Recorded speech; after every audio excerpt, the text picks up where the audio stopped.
Today I'm going to be talking about why you need a higher power in your life and how to find that power for yourself. Now, if this makes you uncomfortable, I would encourage you to stick around. Typically, when things make us uncomfortable, that is an area of growth in our lives. Not only that, but this is going to be all-inclusive, all-accepting, and all-welcoming approach to spirituality. So regardless of where you fall on the scale or how you identify, whether that be atheist, agnostic, or if you subscribe to a particular religion, regardless of where you stand, I want you to know that this video is for you and you will benefit. So why do you need a higher power in your life to be successful? Good question. You don't. You don't need a higher power to be successful. I know a ton of successful people that don't have any relationship with the divine at all. However, there will always be a cap or a limit to what you can do on your own. What I'm simply proposing here is partnering with the divine in order to achieve things that are greater than yourself. Now, this doesn't just fall under the success category. This also falls under our problems. If you've ever had a problem that is greater than yourself, well, then this video is also for you. I can speak to both places. I have had problems that are bigger than myself, and I have dreams that are bigger than myself, both of which I have partnered with the divine to see incredible results. But it's not just about results. It's about your heart, it's about joy and peace, and I hope that today this video will help you get just a little bit closer to that. One of my favorite philosophers and authors, Jordan B. Peterson, says that if you want to know what somebody believes, just look at the way that they act. I'm going to say that one more time. If you want to know what somebody believes, just look at the way that they act. So this isn't just about belief. This isn't just about your heart. This is actually most importantly about our actions. Because in some sense, who cares what I believe? I mean, I care, but it really doesn't matter to other people. Belief is just a sentiment. Where the difference can be seen and reflected is in your actions in your life. When you concede internally to believe in a power greater than yourself, and your actions begin to reflect that, then you will see miraculous things happen in your life. I love this because I was plagued by atheism for the longest time. Within my atheism underlied a lot of nihilism. Nihilism is simply the belief that all that truly exists in the world is material. Now, if this is something that you identify with, then I would encourage you to look into that. I would love for you to think about, in what ways am I nihilistic? How has this served me? Not only that though, I want to talk a little bit about my morning meditation. So before I dive into my meditation, when we think about the way that we believe, if you don't know what you believe, we can simply look at the way that you act. And so one of the things that we oftentimes get really resentful about is the religious leaders who believe one thing but act a different way. Well, there's kind of a flip side to that. So what about the folks who claim to be atheist? That was me as well. And Jordan Peterson, in one of the podcasts that I was listening to a couple of years back, I will link that podcast down below because it is so good. I absolutely love him. He has changed my way of thinking. I mean, like, my thought life went from here just to exploded. And I thank Jordan Peterson for that, along with my higher power and a few other simple steps that I've taken in my life. But if you want to think, well, one of the things that he says is that he doesn't really buy atheism. He doesn't really believe that anybody is truly atheist. Now, I know if that's you, that'll make you squirm in your seat, because it made me squirm in mine. I was like, hang on, how are you going to tell me what I do and do not believe? Of course I don't believe in anything. Religion is just an institution and yada, yada, yada.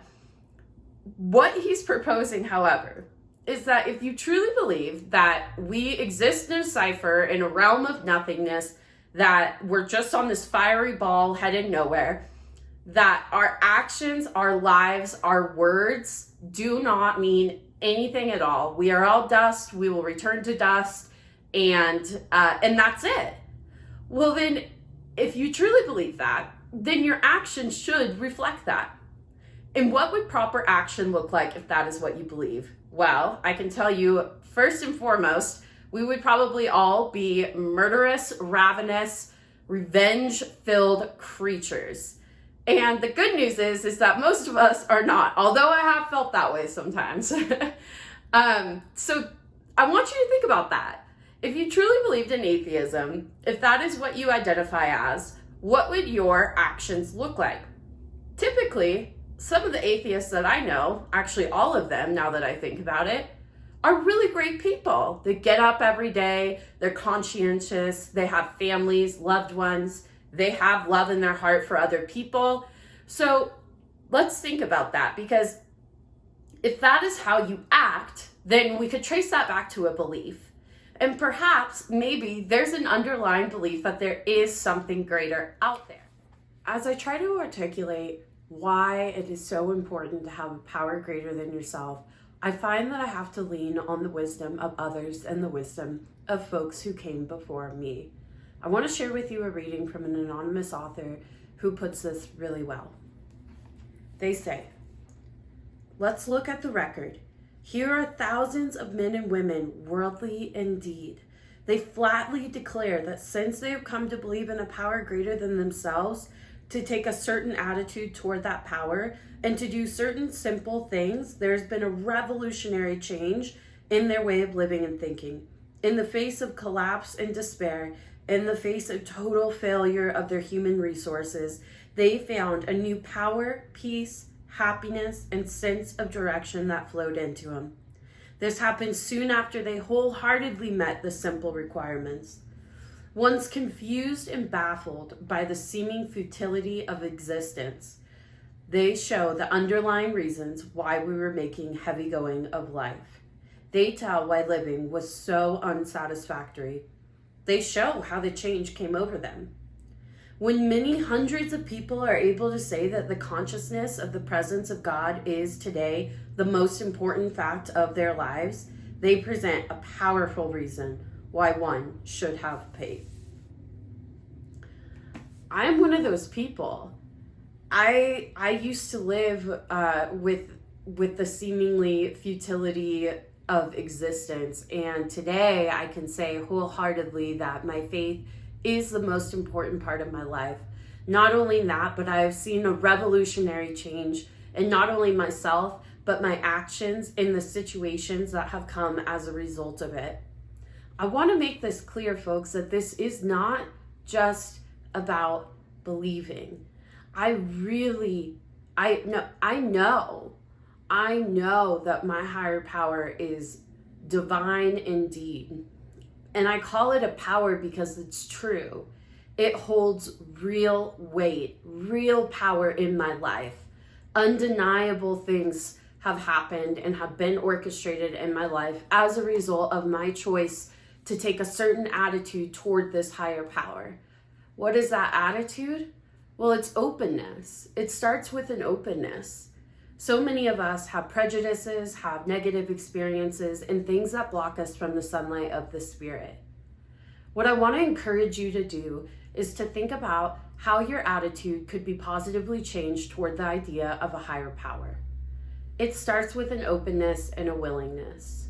I want you to ask yourself, am I willing? Am I willing to change my attitude toward the potential of a God or a higher power?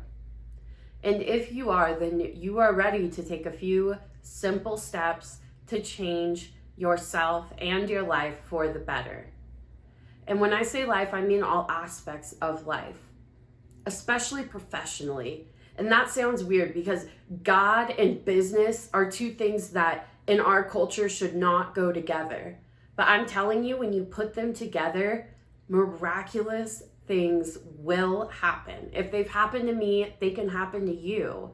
And I'm not preaching some crazy message here. This is all fact-based, evidence-based. I have evidence for this, And I really encourage you to think about the way that your life could be transformed should you be one of these people who is willing to change their attitude toward the belief on a higher power. It says, people of faith have a logical idea of what life is all about. There is a wide variation in the way each of us approaches and conceives of the power greater than ourselves. Whether we agree with a particular approach or conception seems to make little difference. There are questions for each of us to settle with ourselves, but in each case, the belief in a higher power has accomplished the miraculous, the humanly impossible. There has come revolutionary change in their way of thinking and living. Has there been a revolutionary change within myself? Meditation for the day. Worship is consciousness of God's divine majesty. As you pause to worship, God will help you raise your humanity to his divinity. The earth is a material temple to enclose God's divinity. God brings to those who worship him a divine power, a divine love, and a divine healing. You only have to open your mind to him to try to absorb some of his divine spirit. Pausing quietly in the spirit of worship, turn your inward thoughts upward and realize that his divine power may be yours, that you can experience his love and healing. Prayer for the day. I pray that I may worship God by sensing the eternal spirit. I pray that I may experience a new power in my life. I love that in this reading they talk about raising your humanity to his divinity. Again, I encourage you not to get caught up in the pronouns. I used to allow that to completely hinder me from a relationship with my higher power. Him, he, she, it, they, whatever. It really doesn't matter. So don't be thrown off by the pronouns of how we refer to God. At the end of the day, I think it's all just our attempt to call it something. So whether that be a he, a she, think of it how you like, whatever sits best with you.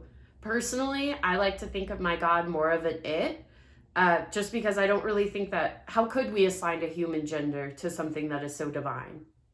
But that's beside the point. What I want to talk about is raising our humanity to his divinity. I love this concept because we are so confined to time, to space, to our own limitations that when we call upon a power greater than ourselves, we can be elevated. We can think on a higher plane. And by doing that, we're not plagued by the monotony of this world, by our insidious thoughts, by all of the things that feel like they're weighing us down.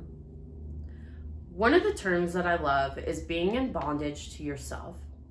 Now, I know that might sound kind of weird to you.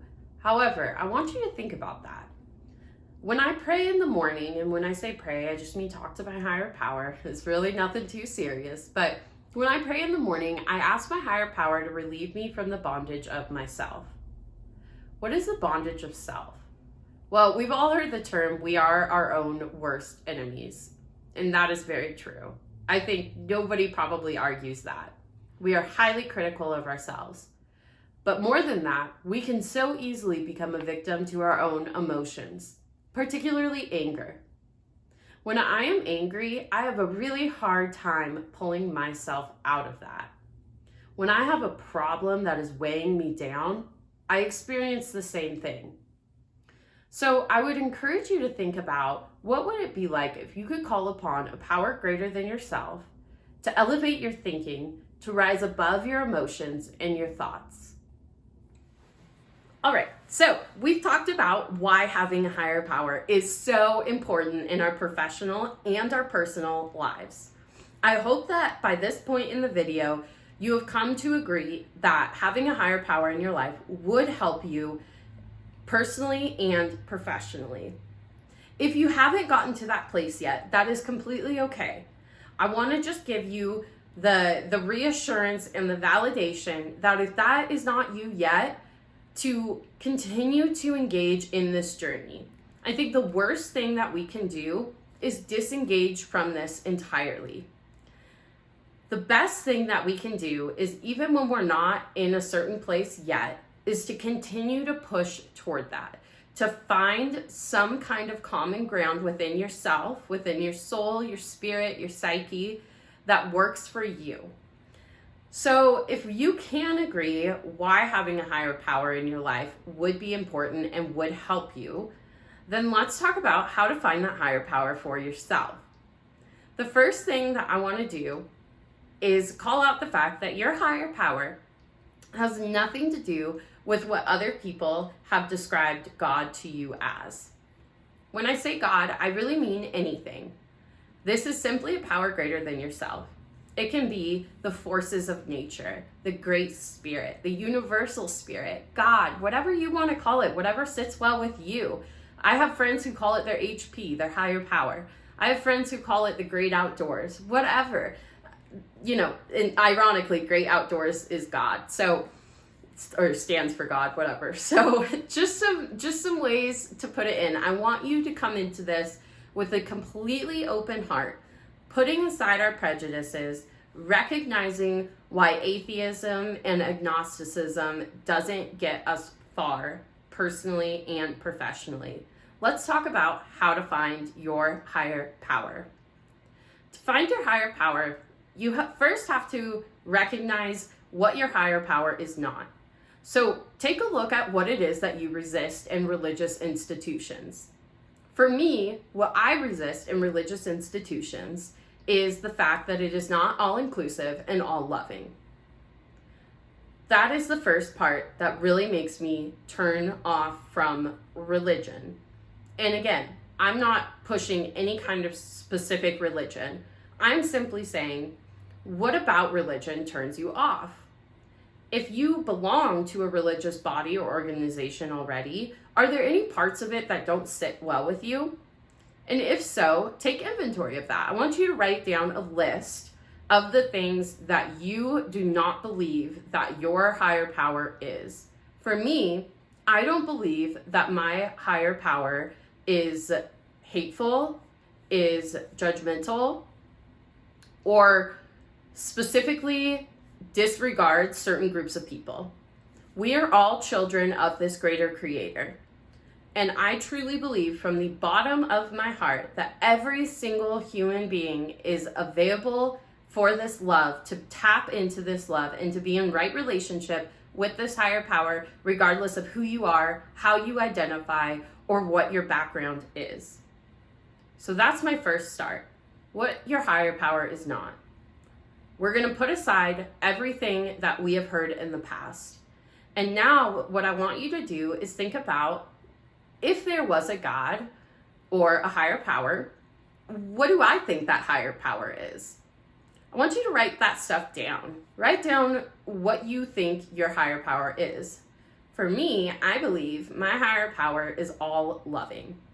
I believe and have seen that my higher power will work all things together for the good of those who love it. I've seen this because I've seen my worst mistakes be molded into my biggest blessings. If you have not had the power or the chance to recognize that in your own life, open yourself up to that idea. Open yourself up to, what if my higher power could take the worst decisions I've made, the worst things that I've brought upon myself, and use them for the good of those who love it? I want you to think about that and write it down. The next part of this higher power, or finding your higher power, comes with a willingness. You have to be willing. You have to be willing to honestly and thoroughly explore these questions. Then, and only then, would I encourage you to try talking to your higher power. The good news is your higher power is already there, right? And no matter how you think of it, it's all going to be true. I like to think of our differences in beliefs of God or higher power as simply being just pieces to a bigger picture. There's a good chance that we are all right, and it's just a sliver of God. Now, the deal is, though, is that God will never be truly understood by a human mind. We know this. This, to me, is as true as the fact that we were created by something smarter than us, for the simple reason that we don't even understand our own biology and our own human bodies. We oftentimes don't even understand ourselves or the actions that we take. So how then could we possibly think for 1 second that something smarter or more intelligent didn't create us? I want you to sit with that thought. Now, some of you may be further along in your journey on finding your faith, finding your higher power. If you've already come around and recognized that, okay, I do believe that there's something more intelligent out there who created me, and to whatever extent you want to believe that it is personal, impersonal, whatever, I want you to just think about that. Take inventory of where you currently stand. Once you've done that, then you can find a willingness within yourself to start to talk to that higher power. So here's my final challenge for you. I want you to open up a conversation to your higher power. I want you to start talking to whatever that creator, whatever that God is in your own understanding. And then I want you to take notes on that. One of the things that I love to do is keep a journal. And in this journal, it reminds me of all of the things that God has done in my life that I did not do for myself. If I did this every day, my list would be infinitely long, because I have seen God work in my life in ways that are undeniable and absolutely all-powerful. So I encourage you to do that with yourself, because if this can apply to me, then it can apply to you. If this can apply to any human being, then it applies to you. So I want to give you that challenge, all right? So I want you to take inventory of where you currently stand. I want you to think about what your God is not. And when I say God, again, higher power, universal spirit, whatever sits right with you. If the word God throws you off, don't call it God. Doesn't really matter what you call it. At the end of the day, it's all the same thing. And it's up to you to determine what sits right with you. If every time you say the word God, you want to vomit, then don't say it. Say something else. Higher power, great spirit, universal divine, whatever that is for you. Then I want you to think about what your God is. Again, I gave you an example of what my God is. My God is all loving, all powerful. And when I come to believe that, my actions begin to result or reflect that would be a better word, reflect that. So those are my challenges for you. I want you to then talk to your higher power of your own understanding. And this is an open conversation. I never say like, dear God or amen or anything like that, because the truth is my God is with me all of the time and within me. Personally, I think God may be like a molecular structure that is within every atom of every fiber of every being in this earth. I don't really know, but that's kind of just jives well with me. If that doesn't jive well with you, then don't subscribe. Don't subscribe to that. Subscribe to my YouTube channel. Shameless plug there. To summarize how to find your higher power, first and foremost, it starts with a willingness. Ask yourself, am I truly willing to believe in a power greater than myself? If you can answer yes to that question honestly, then you're already there. Again, if you can answer yes to that question honestly, then you're already there. It starts with willingness. If you have the willingness, then you've opened the door to the spiritual realm. From there, I want you to start thinking about, who is God to me? Who is my higher power? What do I believe that power encompasses? Then I want you to start calling upon that power. When I say calling upon that power, I guess I'll just tell you how I do it. What I like to do at the beginning of each day is open up my day with a simple conversation. This is the conversation with the divine. I just like to acknowledge for myself, it's not so much, dear God, I welcome you into my day, but it's more so, I open my awareness to God who is already here and already within me and all around me. God never leaves us, and I believe that. So it's more so me consoling in myself that God is with me today. God is with me every day. God has always been there. So I start with that. And then I ask God to go before me in this day. to direct my actions, my thoughts, and my behaviors, and my words too, of course. I constantly throughout my day, when I find myself in sticky situations, consult with God.